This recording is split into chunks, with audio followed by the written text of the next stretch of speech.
15 years ago, the Ludmar Hotel had an exhibition of my work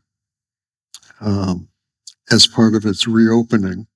And Jan stopped by and said, "There's something I'd like you to see." He brought me over here and gave me a tour while it was still in the final phases of construction. And I was just knocked out by the place itself and by the concept behind it. And Fotografiska has continued to knock me out again and again for the past 15 years. So it's really a pleasure to be here to help celebrate this anniversary. Last night, Paul Hansen reminded me of something I told him a few years ago after I'd given a presentation. Apparently, I said, "I feel calmer being shot at than speaking before an audience." I've spent my entire adult life training myself to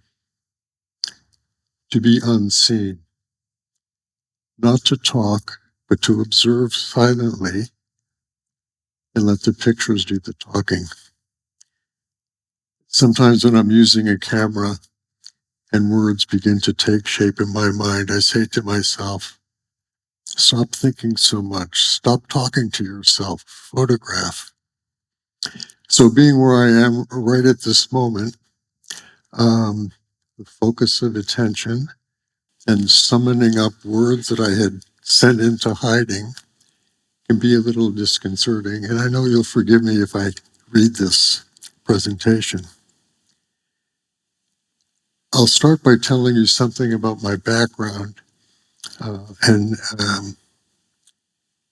before we get into some stories, and while we do that, I'll just run some random images so you get a chance to see a few more pictures. Okay, I guess we'll hit the lights now.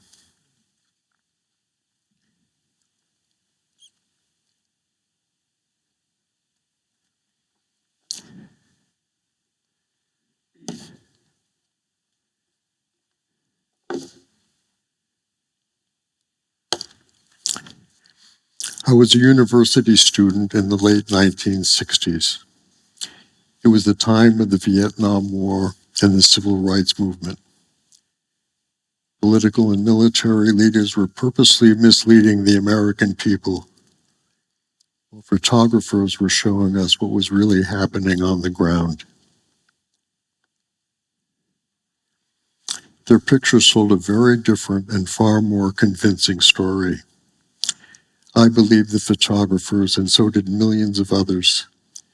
And the narrative was no longer controlled by those responsible for setting it in motion. The images fueled protest against the war and against racist political policies. They held our leaders accountable for their policies and for their falsehoods. They helped create a collective consciousness that evolved into a shared sense of conscience and empowered the process of change. Their images not only recorded history, they helped alter the course of history.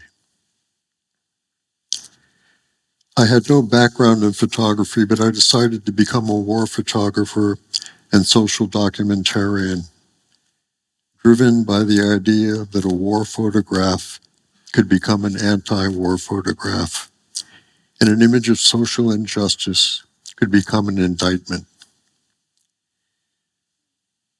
Photography would not be a way to impose on reality what I thought I already knew.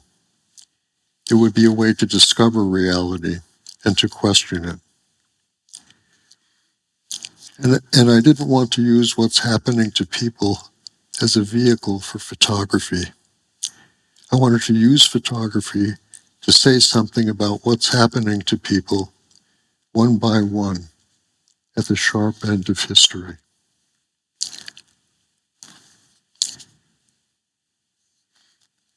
You're about to see some disturbing images.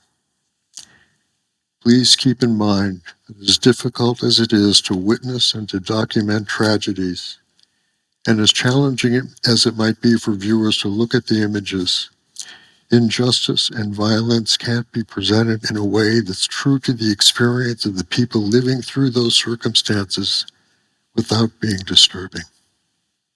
To be faithful to the facts is an obligation, but if documented with compassion, viewers can make connection with the people in the photographs based on a shared sense of humanity that transcends nationality, ethnicity, religion, and political persuasion. If that connection can be made, people will think about what they're seeing and discuss the issues, so that public consciousness and public dialogue are based on narratives that are real.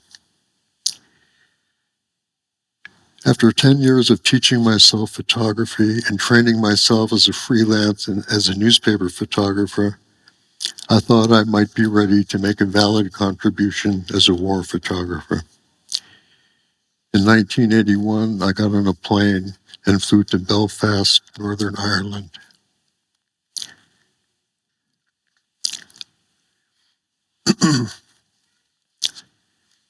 IRA prisoners, led by Bobby Sands, who'd been elected to the British Parliament while still in jail, went on hunger strike to protest being labeled criminals rather than political prisoners.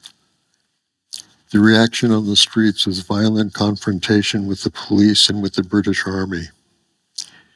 Right away, I understood I was doing what I was meant to do: witness and record history as it unfolded, without knowing what might happen from one moment to the next, right on the edge of time itself. I saw that the front lines of contemporary conflicts are not on isolated battlefields, but right where people live.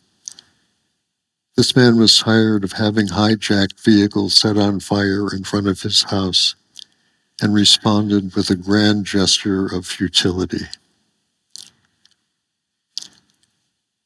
The ongoing dispute between the Israelis and the Palestinians is the most intractable conflict of our time.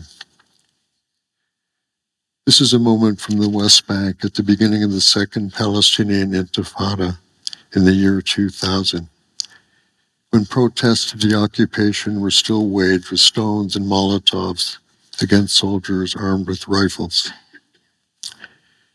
Photographs have limitations, and in this picture we don't see the soldiers. During this particular demonstration, they were more than 100 meters away, and the Molotovs fell far short of their position. For the protesters, the point was to expose themselves to risk as an act of defiance and a mark of courage. In 2001, the uprising escalated into an armed conflict. IDF soldiers entered the Palestinian refugee camp in the West Bank town of Jenin and were ambushed. Fighters on both sides were killed, and in retaliation, large parts of the camp were destroyed. During the Cold War, when Russia was still considered America's most dangerous adversary, throughout Central America, proxy wars were raging between Marxist revolutionaries and authoritarian military regimes supported by the United States. In Nicaragua, counter-revolutionaries attacked a Sandinista-controlled town on the Atlantic coast and were met with a barrage of gunfire. During the assault, one of them was shot, and his comrades dragged him to shelter as bullets continued to fly. One minute he was courageously blasting away with his machine gun. The next he was begging his comrades to put him out of his misery. Eventually they carried him away, still under fire, and in that moment materialized an image that resembled the religious iconography of Renaissance paintings, the Deposition from the Cross.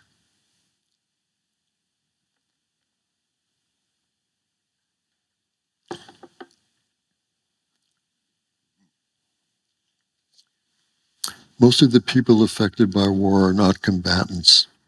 They're ordinary citizens caught in the middle. But if people are afraid, it does not mean they lack courage. And for me, out of the chaos and violence of war, mothers and fathers have emerged as the unsung heroes. During an ambush in El Salvador, a frightened campesino shielded his wounded daughter from incoming bullets with his own body. A spontaneous act of heroism that expressed one of the fundamental meanings of fatherhood. This time, in the remote mountains of El Salvador, a scene materialized into a pietà and a deposition from the cross at the same exact moment.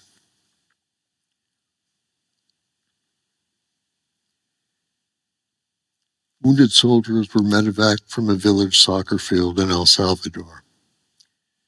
The girls came out of the village church in their Sunday dresses, and they looked like butterflies.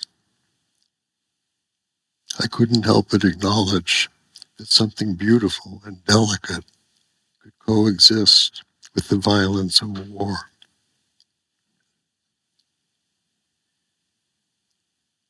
In Guatemala, a ruthless oligarchy of European descent waged a scorched earth campaign against an indigenous rebellion.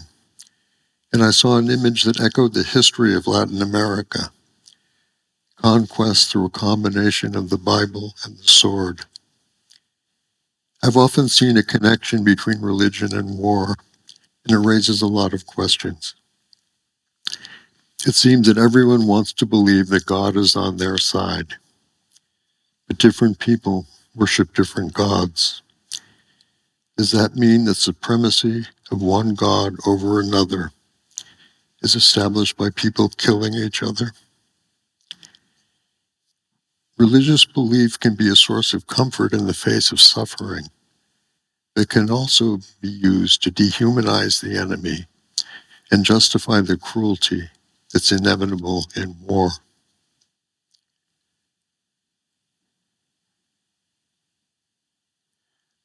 The most notorious emblem of the Cold War was the Berlin Wall. When it fell in 1989, it marked the end of the Cold War and the dissolution of the Soviet Union. A part of the world that for decades had been highly restricted suddenly became accessible. After the Romanian dictator Nicolae Ceausescu was overthrown, travel restrictions to one of the most secretive regimes in the world were lifted. I was curious to see the legacy of those formerly forbidden places, and I got on a plane and flew to Bucharest. What I discovered was a gulag of children. To increase the size of the labor force, Ceausescu required families to have more children than they could support. And his regime created a network of orphanages where children were often kept in medieval conditions. Little heat, a shortage of blankets and mattresses, bad food, virtually no medical care. The worst conditions were reserved for children who received the official designation incurable. Those born with congenital handicaps often caused by alcohol and tobacco abuse, industrial pollution, and other symptoms of poverty and social neglect. Their only crime was having been born in the first place. It was state-sanctioned, institutionalized cruelty, every bit as devastating as the overt violence of war. I photographed and later edited my contact sheets through tears.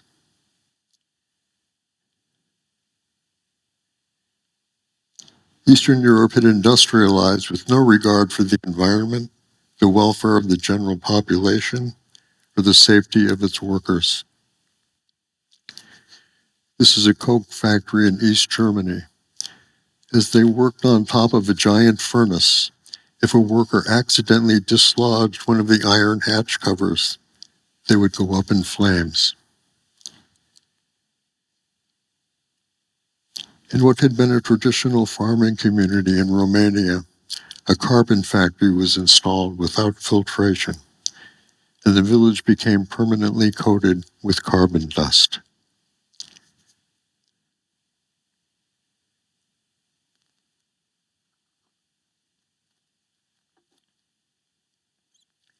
Each day, workers in the factory breathed the dust into their lungs and became covered in black. The air inside an aluminum factory in Czechoslovakia was filled with carcinogenic dust, and 4 out of 5 workers died from cancer at an early age.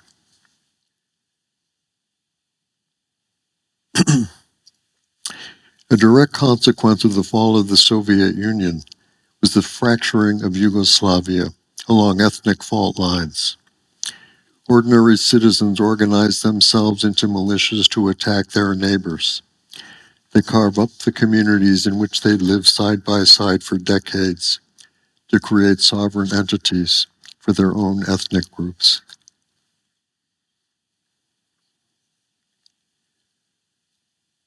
During the house-to-house fighting for control of Mostar, a bedroom, the place where life itself is conceived, had become a battleground.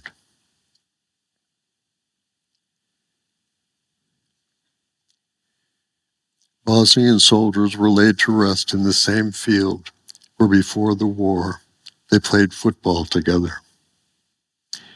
One of the most emotionally difficult circumstances to photograph is people's grief. It can only be done with sympathy, respect, and humility. It cannot be done unless the people themselves want the photographer to be there. Many of the people I've photographed have been exploited and victimized by the powers that be, who wanted to silence them and render them invisible.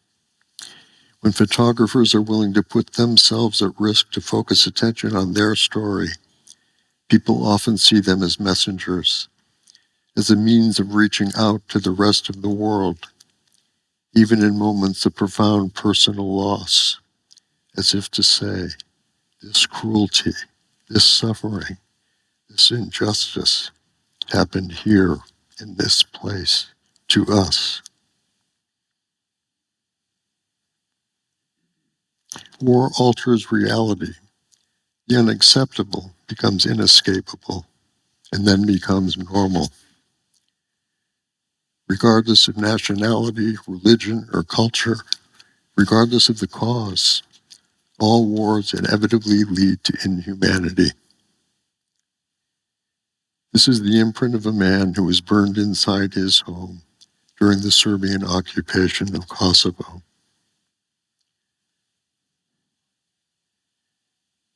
The Serbian retreat from Kosovo coincided with the harvest, and amidst the ruins of their farms, returning deportees began to reap their hayfields.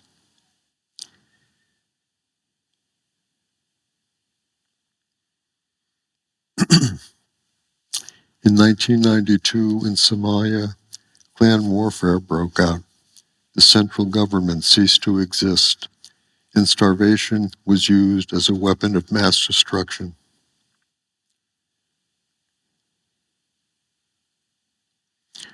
Famine caused by the devastation of agriculture and by preventing access to existing food supplies is probably the most primitive weapon of mass destruction known to man, and it's one of the cruelest and most effective. Hundreds of thousands of Somalis starved to death.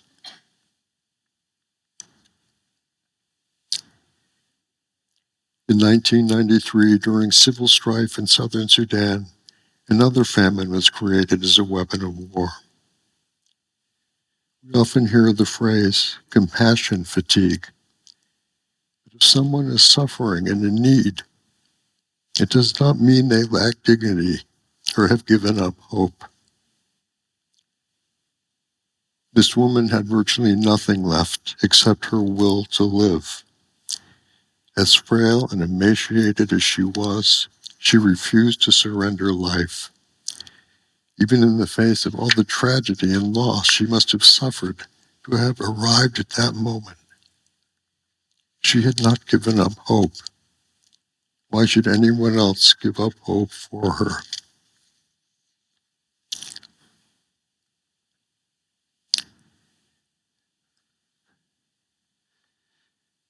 In 2004, militias supported by the Sudanese government began to attack villages in Darfur, burning homes and forcing people to live in the open and inhospitable terrain far from their fields and grazing land. Hunger and disease were waiting for them.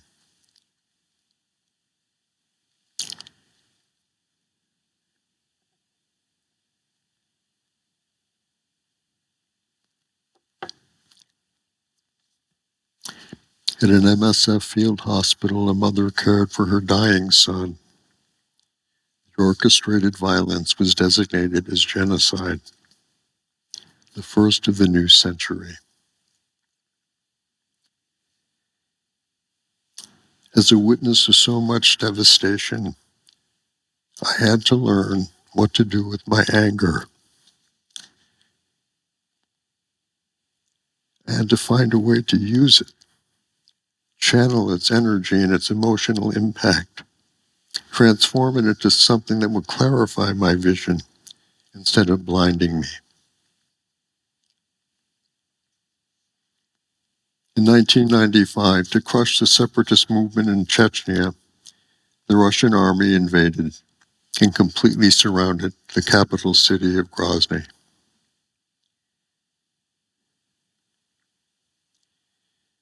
The Russians pounded Grozny with artillery and airstrikes, reducing it to rubble, with the civilian population trapped inside. Anyone can be taken out anytime, anywhere in the city.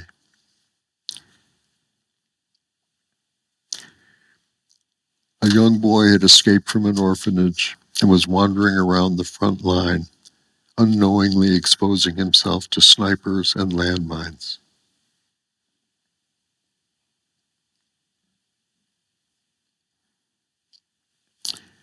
A women's chain gang in Arizona. The criminal justice system is a mirror of society. In the United States, the subject inevitably raises questions about the consequences of prejudice, unequal opportunity, intolerance, and racism.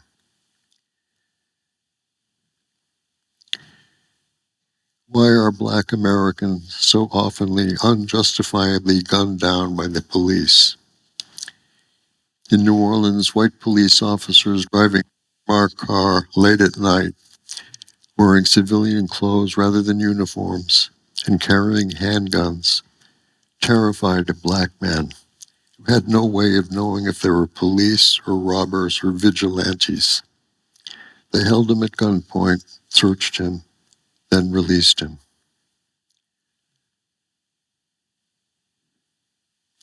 Why is a disproportionate percentage of the Black population incarcerated? A prisoner on a chain gang in Alabama was handcuffed to a hitching post in the hot sun for an entire day and not allowed to have water.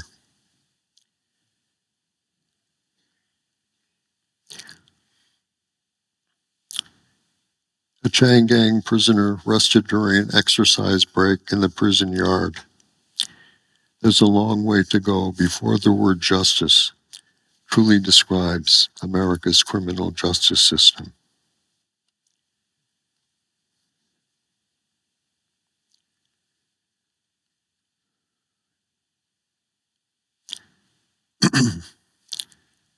For many people in Vietnam, the American war will never end. To destroy agriculture and defoliate the forest, the U.S. military used a chemical known as Agent Orange, which contained dioxin, one of the most toxic chemicals known to man. It's linked to severe genetic defects that have had a devastating impact on every generation of Vietnamese children since the war. The use of Agent Orange was a form of chemical warfare, waged not only against a contemporary enemy, but also against future generations. Justifications were made, but there will never be justice. The pain inflicted on them by foreign powers seeking to win their hearts and minds could only be redeemed by the Vietnamese people themselves.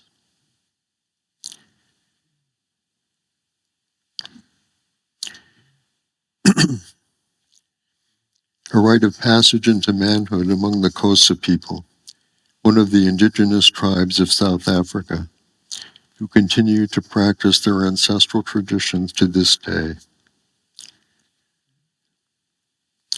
Nelson Mandela was a Xhosa tribal leader who grew up in this part of the country and participated in the same ritual.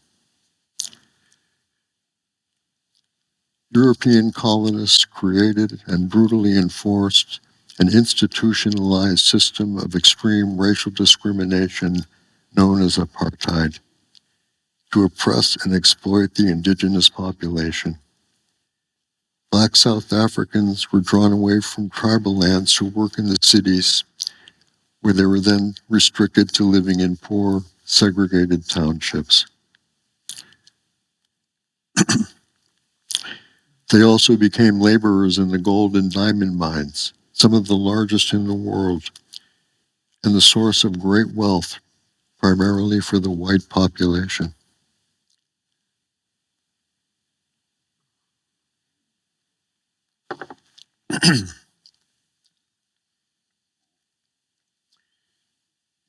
Government riot police fired shotguns at people who were peacefully demonstrating against violence in Soweto, and a 13-year-old boy was seriously wounded and eventually lost the use of his left arm.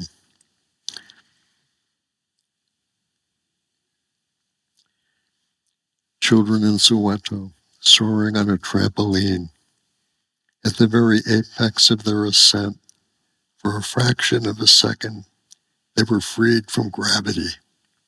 And perhaps in that same instant, they felt freed from injustice, hardship, and violence.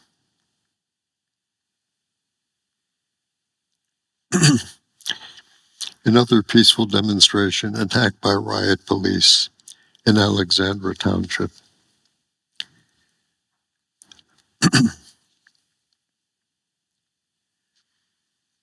A band of militant Afrikaners invaded one of South Africa's black homelands to overthrow the government. They drove through the streets in pickup trucks, shooting innocent civilians at random. The Homeland Militia responded with force, and during a fierce gun battle, the leaders of the group were wounded and tried to surrender. This moment signaled the end of apartheid.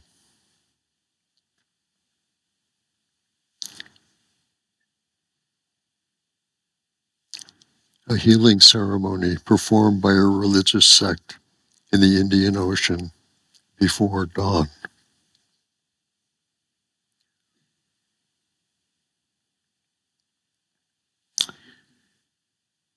In spite of the harsh treatment he'd received at the hands of the apartheid regime, Nelson Mandela rejected vengeance and racial animosity.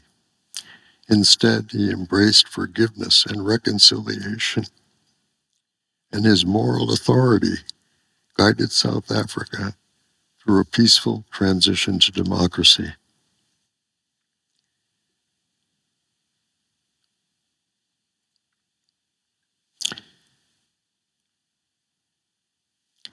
The genocide in Rwanda was committed face to face, neighbor against neighbor. In a little over 3 months' time, 500,000 to 1 million people were massacred by their own countrymen, wielding farm implements as weapons. It happened in plain sight, yet the international community lacked resolve at a time when intervention would have been truly justified.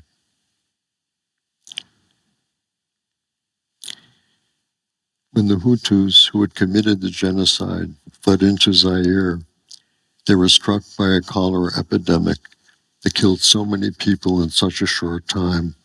The dead were carried by bulldozers to mass graves.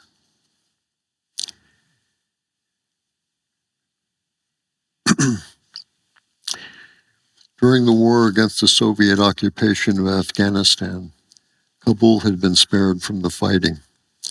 But during the bloody Afghan civil war, it became the front line, and 1/3 of the city was destroyed. A coalition of Mujahideen forces known as the Northern Alliance took control of the capital.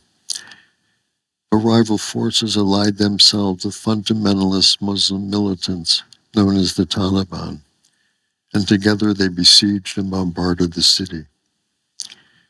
Eventually, the Taliban seized the capital and became the host and protector of Osama bin Laden and al-Qaeda. There were still landmines buried throughout large sections of the city, and virtually every day, people lost their legs.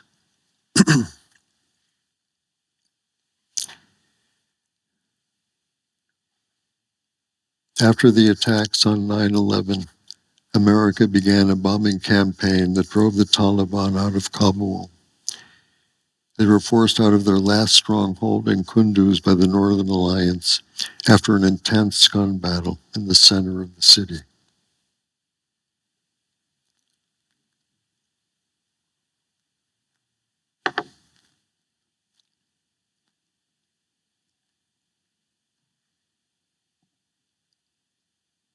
A woman mourned her brother, who'd been killed in a Taliban rocket attack. The siege of Kabul was one of the final battles of the 20th century, and it set the stage for the wars of the 21st century.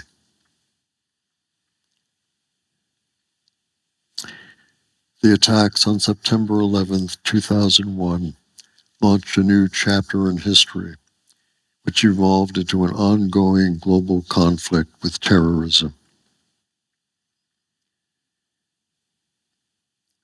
The immediate response by the United States was to retaliate against the Taliban and drive al-Qaeda out of Afghanistan. Then, using a false rationale about chemical weapons of mass destruction, which in fact did not exist, the U.S. invaded Iraq. Civil wars, terrorist attacks, the rise of organizations such as ISIS, and the loss of thousands of more lives have been some of the consequences of that fatal day.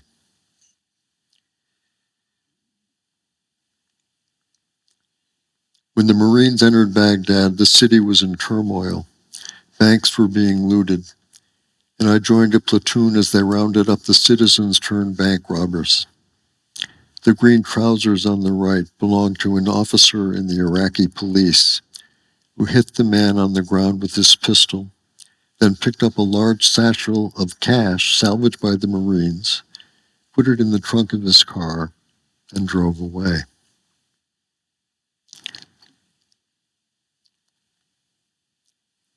A bank robber being taken to jail.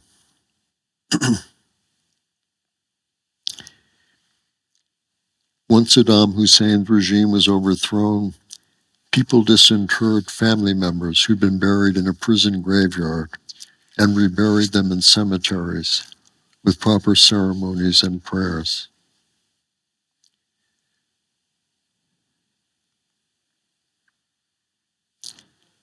For the first time in generations, Shiites were allowed to make the pilgrimage to the holy city of Karbala. A group of women prayed outside a mosque.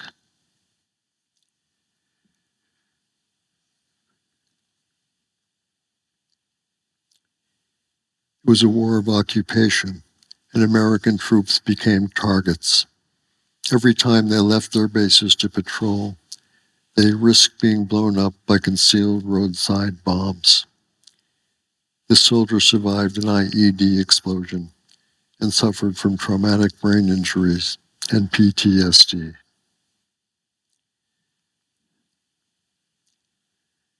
A local organization in California provided therapy for the returning wounded, and this veteran was learning to surf.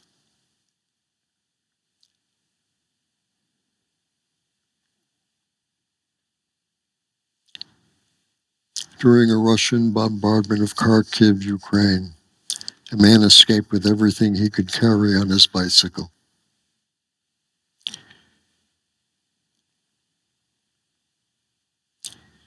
Vladimir Putin tried to convince the world that civilians were not being targeted, but the work of the press invalidated his lies and helped rally international support for Ukraine.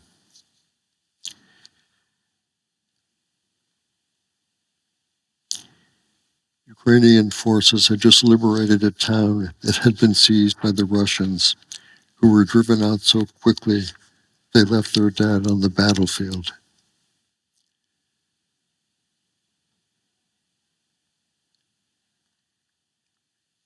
Following a Russian missile attack, a man surveyed the ruins of his home.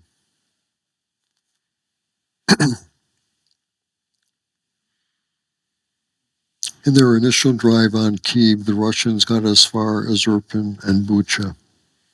People fled what later was shown to have been systematic crimes against humanity.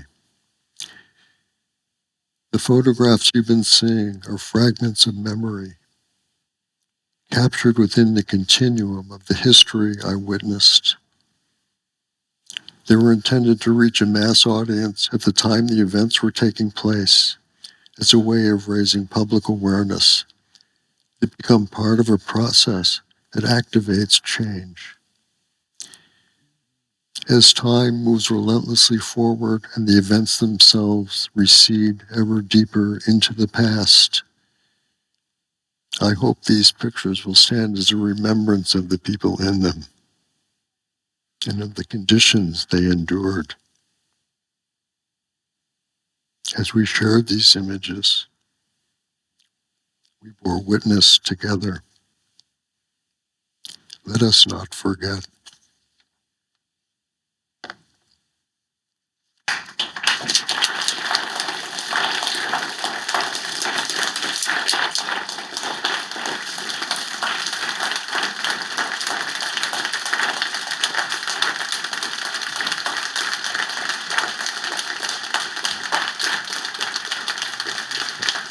Thank you.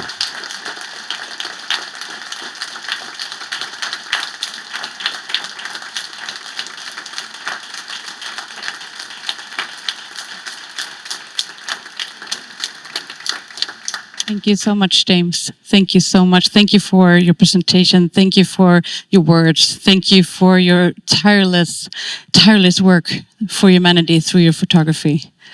We have maybe 4 minutes, 5 minutes. If anyone wants to share. Sorry, Joanna? No, sorry. If we have someone who wants to share a thought, a feeling, or have a question, please raise your hand. Otherwise, we will be, oh yes, one. Joanna, do we have time? Yes, okay. With a long career photographing all of these. Hello. After a long career photographing all of these horrible events and seeing all of these things, how are you coping through all of your career with this coming home and then going to another war zone and another place of misery? You know, I get asked that question every time I give a presentation. I'm really moved that people are actually concerned about me. You know, I'm driven by a sense of purpose, and that gets me through everything. I think I might have personal qualities that give me the strength to do it and the ability to do it. But I believe in what I'm doing deeply.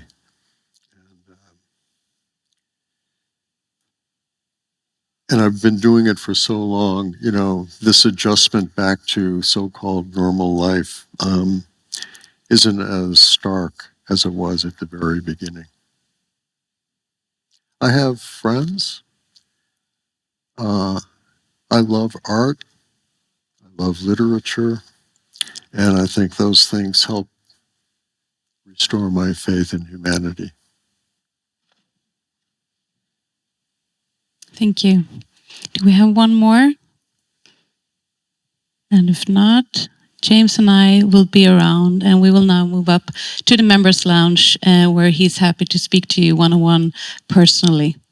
James, from all of us, thank you so much. Thank you so much. James Nachtwey.